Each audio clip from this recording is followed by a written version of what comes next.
Welcome to Climate Quickies, bite-sized nuggets of climate goodness from our TEDxLondon experts in under 5 minutes.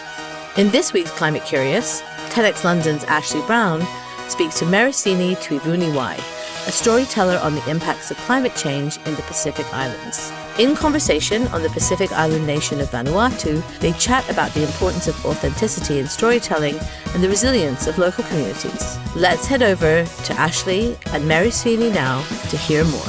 Stay curious. Hi Mereseini, it is so great to be with you here in Fiji. I would love if you could start off by giving us a bit of background to who you are and what you do in the climate space.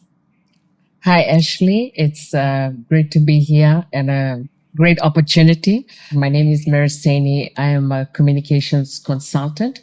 I have been in the communications field for over 15 years. I call myself a storyteller, and I love to collect stories on climate change, but more specifically on the impacts of climate change on our communities in the Pacific.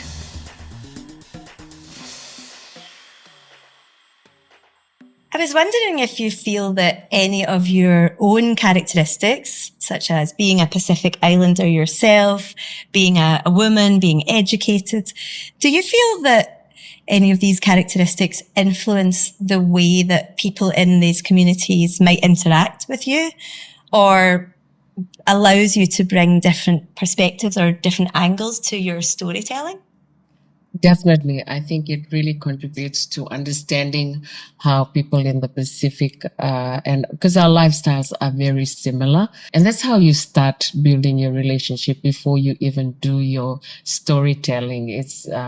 I think as a communications person, it's very important to connect with them first before you are able to bring out the emotions and the impacts that they go through, especially for stories on climate change, because the impacts are huge. It affects their way of life. It really helps to have to come from the Pacific as well, and you are able to share connection. It helps you draw out these experiences, these emotions from them as well. So it helps with your storytelling and gathering stories.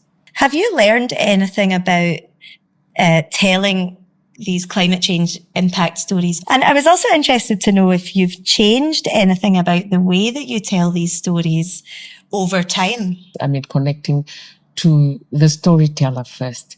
And most importantly, in this space, it's very important because you may have been, especially in the climate change space in the Pacific, it's heavily funded with donor funding.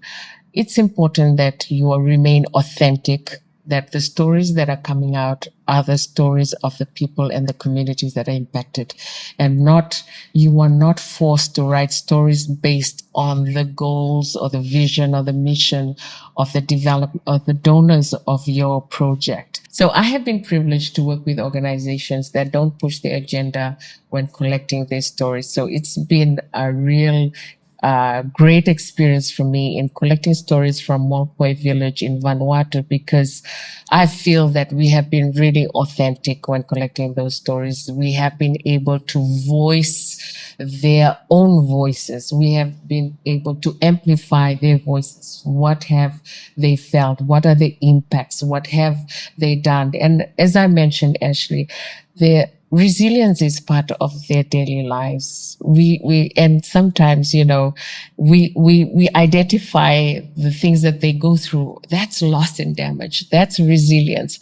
But they don't even know these labels. All that they're doing is that for them, they're carrying on with their everyday lives. But we see that as climate change. We see that as climate impact. So it's really been an eye opener for me. They are being resilient every day of their lives.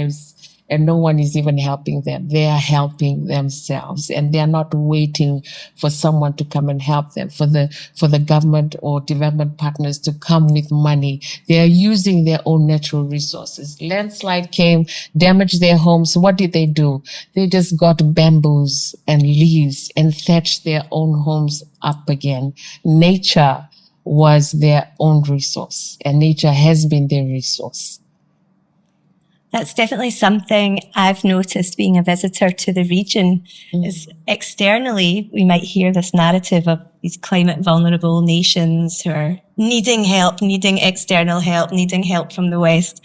But what I've seen actually are very resilient nations, very resilient people who have been surviving and thriving, not only surviving, but thriving in this region for thousands of years. Yeah. I just want to say a huge thank you once again. It's been such a pleasure to meet you here in Fiji and hear about all the great work that you're doing. Thanks for listening to this quickie. This episode was created by our superstar podcast team at TEDxLondon. Until next time, Stay curious.